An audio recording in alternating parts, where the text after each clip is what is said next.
UGC bill के विरोध में पटना के गांधी मैदान में भूमिहार और ब्राह्मणों ने महाभारत कर दिया। नमस्कार, मैं प्रिंस कुमार सिंह, आप लोग मुझे नए चैनल पर देख रहे हैं। अगर अभी तक आपने चैनल को सब्सक्राइब नहीं किया है तो खबरों से अपडेट रहने के लिए कृपया चैनल को सब्सक्राइब कर लीजिए, और जो लोग ऑलरेडी कर चुके हैं तमाम लोगों को हृदय धन्यवाद। अब वापस आते हैं अपनी खबर पर, और भूमिहारों ने महाभारत कर दिया। यूजीसी एक्ट को मोदी सरकार को वापस लेना ही पड़ेगा।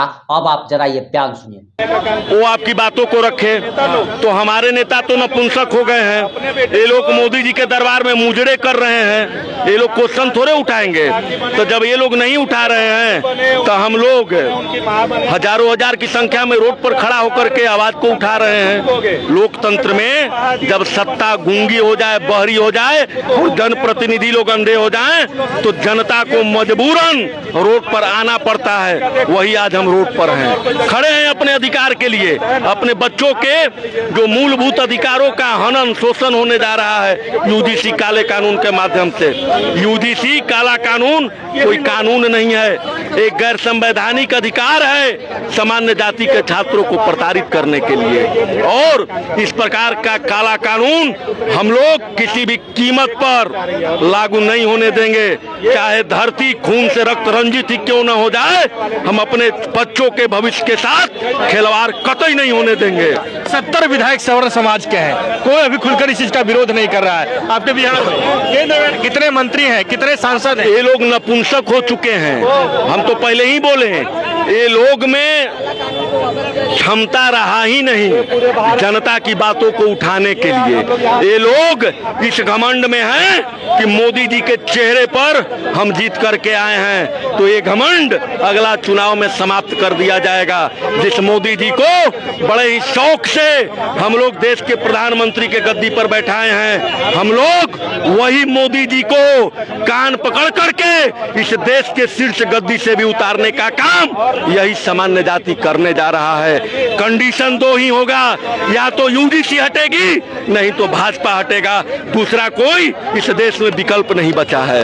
मतलब यूजीसी का विरोध तब तक करते रहेंगे जब तक इसको हट नहीं जाता। अभी तो स्टे लगा दिया गया सुप्रीम कोर्ट के। एकदम जब तक इसी कारगिल चौक पे पुष्कर जी इसी कारगिल चौक पे आज इस चीज का विरोध कर रहे हैं, और इसी कारगिल चौक पे कुछ दिन पहले इस चीज का खुले तौर पे समर्थन किया जा रहा था, और हजारों की संख्या में वो भी थे और आप भी हजारों की संख्या में है। तो सरकार किसकी बात सुनेगी? संख्या जिसकी उसी की बात तो सुनेगी। इसमें कैसे आपका? संख्या की बात नहीं होनी चाहिए यहाँ पर, संख्या की बात तो हो ही नहीं चाहिए। यहाँ पर बात होनी चाहिए समानता की। सरकार जब कहता है कि समानता का अधिकार हम यूजीसी के माध्यम से दे रहे हैं, तो भैया ये कौन सी समानता है? आप सामान्य जाति के हैं, आप पर आरोप लग गया तो आप धड़ा करके जेल चले जाइए। अरे समानता का अधिकार तब होगा जब अगड़ा हो, पिछड़ा हो, दलित हो, अकलियत हो, कोई भी हो, अगर उस पर कोई भी व्यक्ति आरोप लगाता है तो उस पर जांच होनी चाहिए। एक देश एक कानून होनी चाहिए, लेकिन मोदी जी ऐसा नहीं कर रहे हैं। सामान्य जाति के लिए अलग कानून, ओबीसी के लिए अलग कानून। अरे पहले से सामान्य जाति के साथ क्या कम गलत कानून थे? हम SC ST एक्ट का मार झेल रहे हैं, हम आरक्षण का मार झेल रहे हैं, उस पर से अब यूजीसी आ गया तो अब हम लोग मार ही दीजिएगा मोदी जी। मोदी जी कब एक ही चाह रहा है कि सामान्य जाति को बोल दीजिए कि आप इस देश को छोड़ करके निकल जाइए। हम लोग केशव जी, हम लोग प्रधानमंत्री कम और खतरों के खिलाड़ी ज्यादा चुन लिए हैं। जब सत्ता से बाहर थे तब बोल रहे थे कि इस देश में हिंदुत्व खतरे में है। हिंदुत्व खतरे में कभी कहेंगे, कभी बोलेंगे कि पाकिस्तान का बॉर्डर खतरे में है, कभी बोलेंगे कि नहीं चाइना का बॉर्डर खतरे में है, कभी बोलेंगे कि नहीं दलित खतरे में है, अल्पसंख्यक खतरे में है, कभी कहेंगे कि ओबीसी खतरे में है। अरे साहब 56 इंच का सीना आपका रहा नहीं, आपका सीना जो है ना 5 हटा दीजिए और 1 कर दीजिए, मात्र 16 इंच का आपका सीना है। और इस देश को जातिगत युद्ध में जो आप ठेलने का काम किए हैं ना, झोंकने का काम किए हैं ना, यह देश काले अक्षरों में अगर किसी प्रधानमंत्री का नाम लिखेगा तो नरेंद्र मोदी जी का नाम लिखेगा और दूसरा कोई प्रधानमंत्री नहीं है। यह प्रधानमंत्री कम, खतरों के खिलाड़ी ज्यादा हैं। अरे आजाद देश में हम गुलाम स्वर्ण हैं। अरे गुलाम किसको कहते हैं? गुलामी उसको नहीं कहते हैं। गुलामी का मतलब गोड़ हाथ में कोई बेड़ी नहीं बांधना होता है। गुलामी का मतलब कहते हैं कि अगर आप किसी सामान्य जाति के हैं तो अगर आप 90 नंबर भी लाइएगा तो आपका नामांकन नहीं होगा और 35 नंबर वाले का नामांकन हो जाएगा।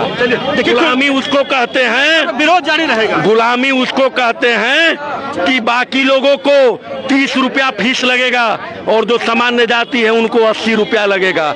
गुलामी उसको कहते हैं कि सामान्य जाति पर आरोप लग जाए तो बिना जांच के आप जेल चल जाइएगा और बाकी पर जांच होगा। तो हम लोग तो गुलाम हो चुके हैं और फिर भी कुछ अंधभक्त लोग मोदी जी के चेहरे पर बोलेंगे ना हम तो मोदी जी को वोट दे रहे हैं, मोदी जी के चेहरे पर दे रहे हैं। तो सारण में नाबालिग के साथ बलात्कार हुआ ना, मोदी जी को बुलाइए। यहाँ पर पटना में जो शंभू गर्ल्स हॉस्टल कांड हुआ ना, निर्भया, बुलाइए मोदी जी को।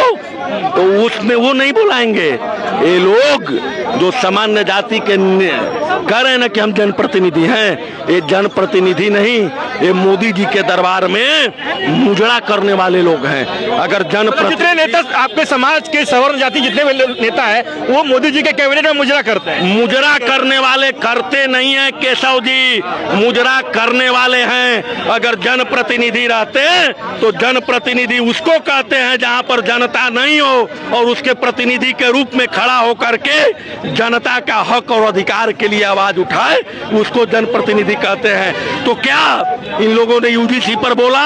नहीं बोला। ये लोग पटना के नीट वाली निर्भया पर बोला? नहीं बोला। सारण वाले मुद्दे पर बोल रहा है? नहीं बोल रहा है। आरक्षण के मुद्दे पर नहीं बोलेगा। SC ST एक्ट पर नहीं बोलेगा। तो ये लोग जनप्रतिनिधि नहीं, मोदी जी के दरबार में मुजरे करने वाले हैं, जनप्रतिनिधि नहीं। देखिए और भी बहुत सारे लोग हैं। भैया क्या लग रहा है, विरोध प्रदर्शन कर रहे हैं, सड़कों पे उतरे हुए हैं, सरकार के आवाज साहब, हमारे प्रवक्ता साहब जब मैंने बाइट दे ही दिए तो हो गया। अब हम लगातार विरोध प्रदर्शन जारी रहेगा। हाँ, उसमें कोई कमी ना होगा, कमी नहीं होगी, कोई कमी नहीं। देखिए पटना के सड़कों पे तमाम क्या उत्तम भैया क्या कहिएगा इस चीज पे? कहना क्या है, विरोध प्रदर्शन हो रहा है तो अगर वर्तमान में जो आपकी सरकार के जितने नेता हैं, मंत्री हैं, वो सभी चुप है इस चीज पे।